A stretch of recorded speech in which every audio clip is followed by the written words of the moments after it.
තොරතුරු නිවැරදිව දැන්ම දැනගන්න අපගේ නාලිකාව සබ්ස්ක්‍රයිබ් කර තබා ගන්න.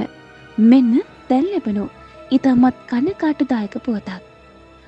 මෙරට හෙළ සිනමාවේ නිලි රචන විදිහට විරුදාවලියලා මුළු රටම ආදරය කරන මාලනී පොන්සේකා මහත්මිය අද අලුයම් කාලයේදී නොසිතූ ලෙස අභාවප්‍රාප්ත වී තිබෙනවා. ඒ රෝගී තත්ත්වයක් හේතුවෙන් කොළඹ පෞද්ගලික රෝහලක ප්‍රතිකාර ලබමින් සිටියදී මෙලෙස නිර්රචන මෙලොවින් නික්මෙන විට ඇය 78 වන විය පසු වුණා. 1947 අප්‍රේල් 30 වෙනිදා කැලණිය ප්‍රදේශයේදී උපත ලද මාලනී සෙනෙහලතා පොන්සේකා මහත්මිය වේදිකාවට අත්පොත් තබනු ලැබුවේ 1963 වර්ෂයේ විල්ටන් පෙරේරා විසින් රචනා කොට එච්.ඩී. වීරසිරි මහතා විසින් අධ්‍යක්ෂණය කරන ලද නොවරද රථ වේදිකා නාට්‍යයේ උදුම්පරාගේ චරිතයෙන්.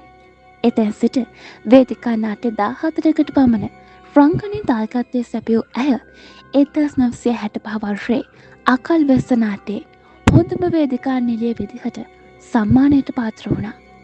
හෙළ සිනමාවේ නිලි රචන විදිහට විරුදාවලිය ලත් ප්‍රවීණ නිලි මාලනී පොන්සේකා මහත්මියනි ඔබට උතුම් වූ නිර්වාණ සුවයම ලැබේවා.